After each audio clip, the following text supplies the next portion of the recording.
Рад всех приветствовать на канале у Белого дома. И сегодня я представляю на обзор фотокамеру Olympus i510, ну там E510. Камера компактная и относительно легкая, вес без объектива около 500 грамм. Она удобно лежит в руке. 10-мегапиксельная зеркальная камера позволяет делать очень качественные снимки. И приобретена была в 2008 году. Для нее специально была приобретена такая вот сумочка, но не оригинальная, но в принципе в нее все входит. Итак, перейдем к комплектации. В комплект поставки входит объектив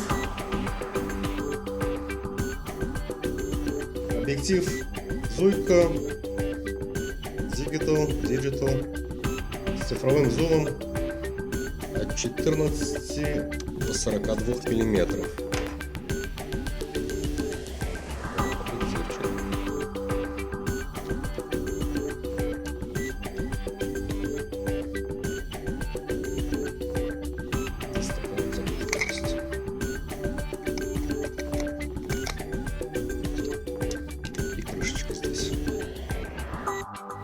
Далее, такое вот зарядное устройство PCM2. К нему идет обычный камер, который подключается к сети питания. Вот такой вот кабель.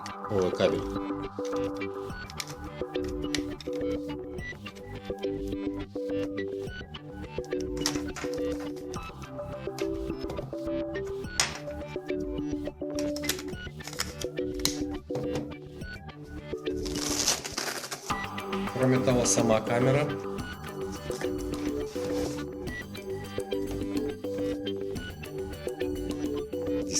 мегапиксельная камера.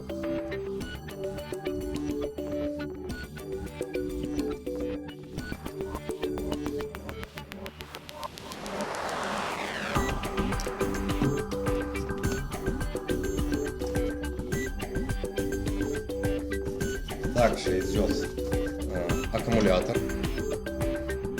Для хранения имеется такая вот заглушка. Аккумулятор модель PS-BLM1 напряжением 7,2 вольта на 1,5 ампера. Кроме того, в комплект дополнительно можно приобрести контейнер модель LBH1, и через который можно питать фотокамеру от 3 литиевых батарей типа CR123A. Но, как я сказал, приобретается отдельно. Кабель с переходником таким для подключения к телевизору, для просмотра фотокадров уже на телевизоре, с переходником на типа такой штекер RSA.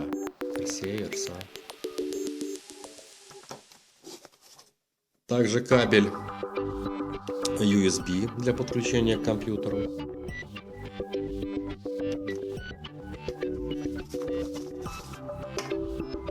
Вот такой вот наглазник.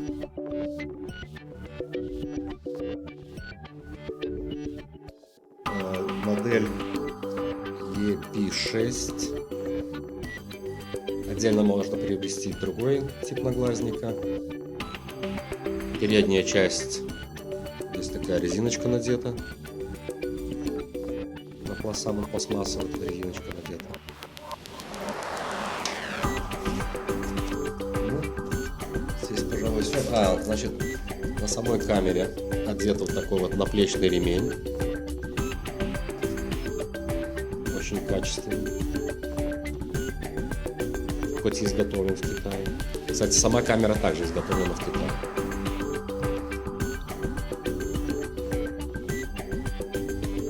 Да, Китай. Вот модель. Здесь модель. и объектив.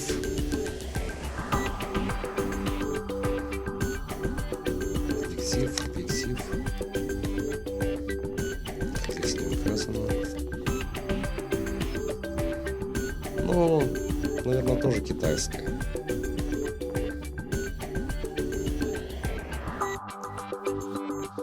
Резиновые вот эти вот кольца. Удобно пользоваться.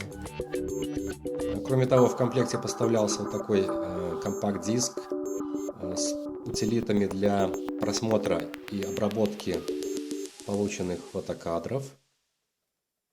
Приложение Master 2 Studio 2. Далее имелся в комплекте вот такой компакт-диск. Здесь с обучающей программой для новичков. Очень подробная довольно-таки программка.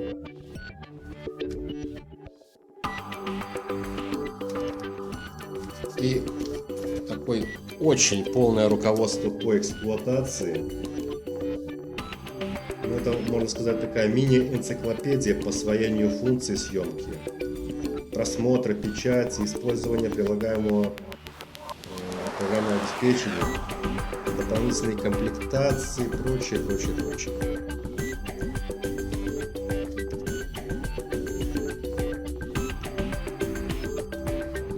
С картинками тут очень подробно. Ну и необходимые документы при продаже, гарантийный талон, прочее. Для установки объектива необходимо снять такие крышечки. Не переворачивая объектив, совместить имеющуюся красную точку. Здесь красный такой штырь. И повернуть по часовой стрелке до щелчка.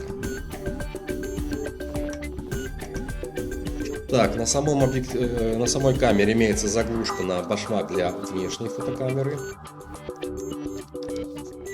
Заглушка на видоискатель. Можно установить сюда этот наглазник. Ставить.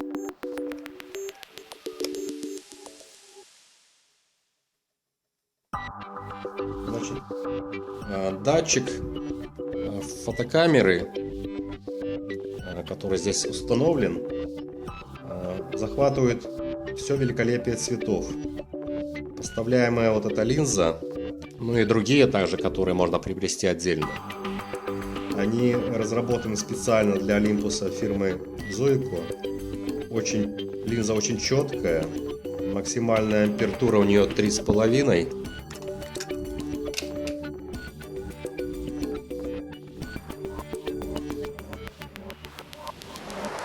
Поэтому снимки очень насыщенные цветом. Кроме того, в камере установлен, в самой непосредственной камере установлен стабилизатор изображения. В отличие от, по-моему, Canon камер, в которых установлен стабилизатор изображения непосредственно в объективах, это как бы делает удешевление самих объективов. И кроме того, все объективы используемые здесь, поскольку установлены стабилизаторы в камере, получаются с этими объективами кадры очень четкие, резкие, без дрожания. Значит, этот стабилизатор изображения, который встроен в камеру, он движется вместе с камерой и компенсирует дрожание рук, что позволяет делать очень четкие снимки. Включение осуществляется вот этим рычажком. Так, установим аккумулятор. Аккумулятор вставляется на нижней стенке. Вот есть такой задвигающийся рычаг. Сдвигаем сюда и поднимаем кверху. Здесь позиция под аккумулятор. Далее снимаем с аккумулятора вот эту заглушку.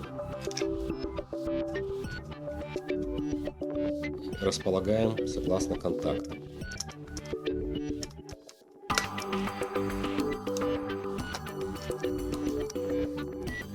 Красная защелка блокирует аккумулятор, и он не извлекается. Дальше нажимаем и задвигаем влево. Аккумулятор установлен. А на нижней части имеется также позиции для крепления на штативе.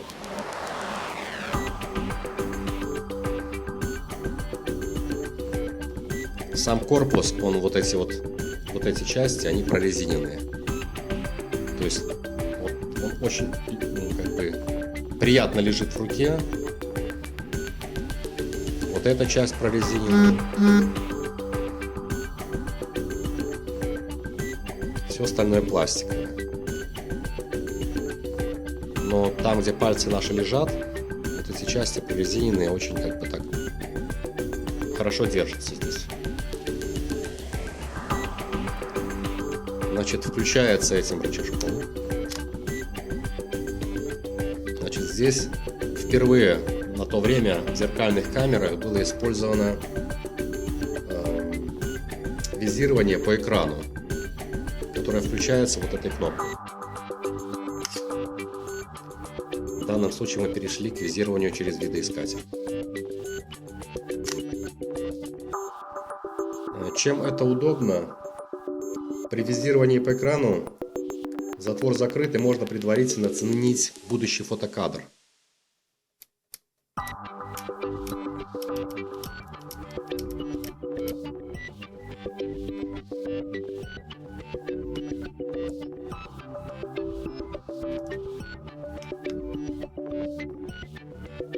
Так, еще не сказал.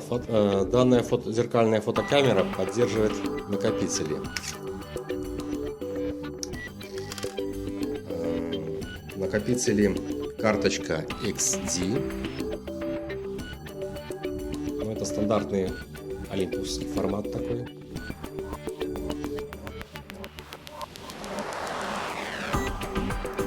Кроме того, можно использовать еще компакт-флеш. Здесь есть позиция, что в принципе, когда есть выбор, очень удобно. Здесь на крышечке указано, как устанавливать. Здесь есть кнопочка для выброса. Вот этот индикатор моргает при съемке. Если мы снимаем, режим чтения записи фиксирует. Видите, фиксирует режим, в данном случае, записи на компакт, на карточку XD. Ну и ознакомимся с основными кнопками, которые здесь имеются. Значит, вот этот диск выбора режимов позволяет использовать уже предустановленные настройки режимов съемки. В принципе, и на режиме в позиции авто получаются очень качественные снимки. Это, в принципе, на улице, да, очень качественные снимки. Кроме того, можно использовать различные и ручные режимы, и уже предустановлены вот портретная съемка, пейзажная, макросъемка, спортивная, ночной режим. Есть еще режимы вот, предустановленных планов, сцен, а встроенный помощник там, в текстовом виде как бы консультирует вас, помогает с выбором этого конкретного режима. Выбор осуществляется кнопками вверх-вниз.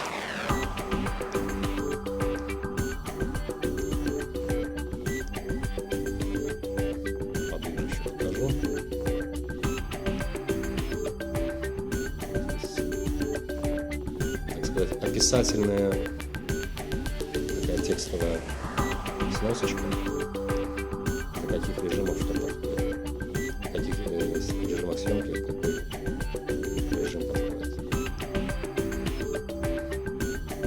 Даже для документов есть. Можно сделать панорамную съемку.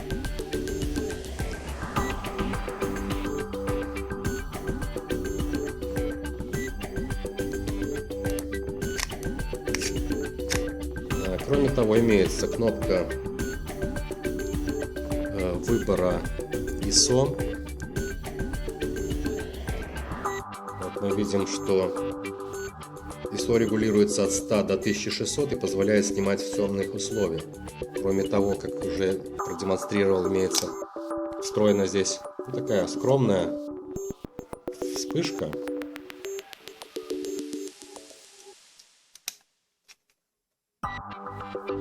Управление режимом вспышкой имеется вот здесь на верхней грани фотокамеры.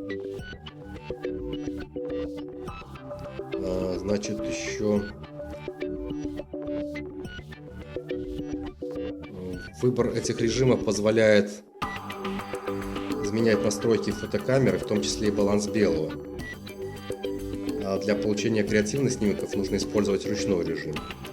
Есть кнопка управления стабилизацией.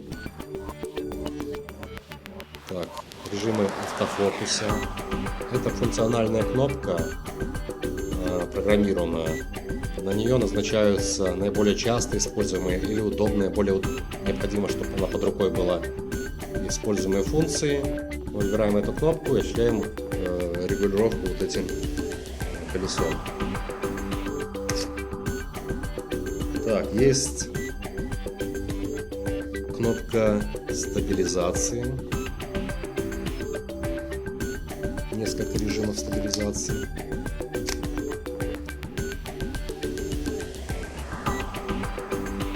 Так, есть кнопка регулировки баланса белого.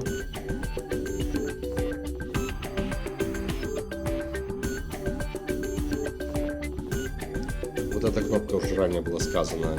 Кнопка включения визирования по экрану.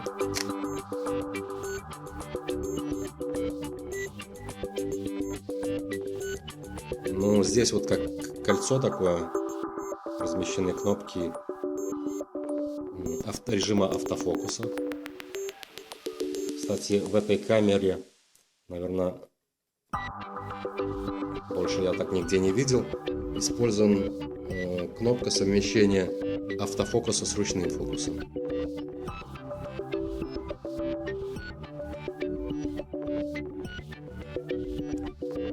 Кнопка оценки освещенности, замер освещенности по каким точкам.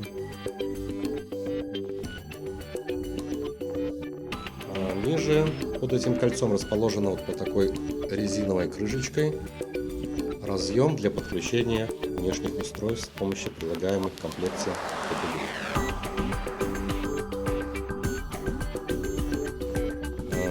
Здесь дисплей. Ну, дисплей он такой, не сенсорный. Слева от него, сверху вниз, размещены кнопки перевода в режим воспроизведения кадров.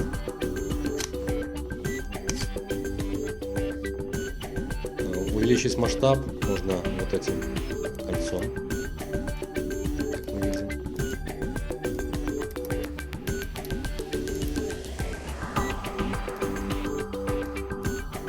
Движение непосредственно осуществляется вот этими кнопками вверх-вниз, вправо-влево.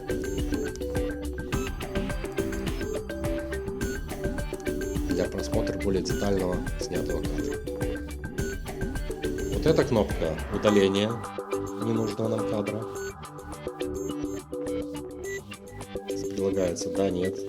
Такая как бы мини-защита, чтобы не удалить нужный. Дальше имеется кнопка меню.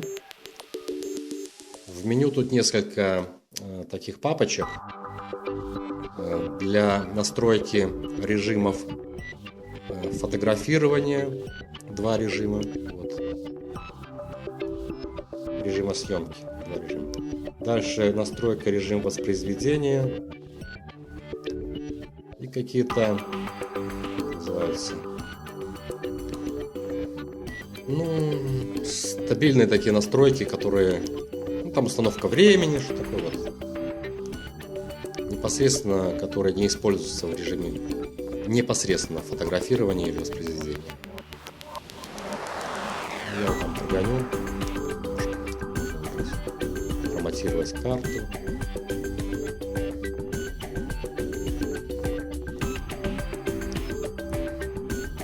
Насыщенность. Впечатляет следующий режим.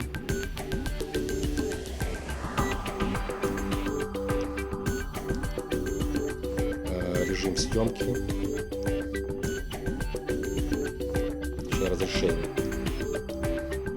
Позволяет, кроме того, делать формат RAW для последующей обработки изображения с помощью прилагаемых утилит на диске. Ну и других, которые сторонних разработчиков.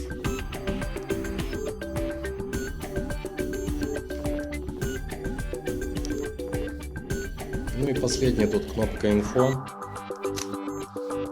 Это кнопка для контроля режимов съемки.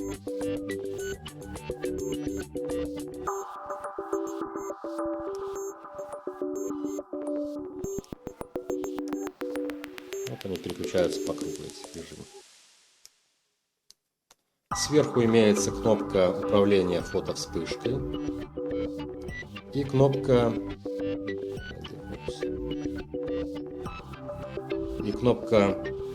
управления запуска таймера, непрерывной съемки, регулировки, там, удаления красных глаз, дистанционного управления. Вот здесь вот имеется приемник пульта, инфракрасного пульта, то есть можно установить камеру и с помощью пульта произвести фотографирование.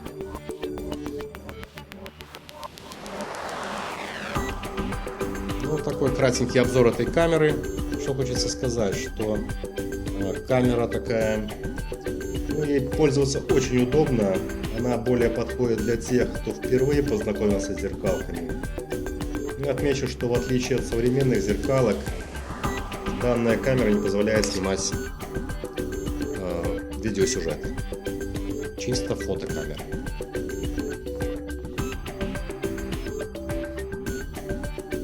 Вот, спасибо вам за просмотр. Камера еще со всех сторон. Это кнопка для удаления объектива, блокирующая. Ну, на этом всем спасибо.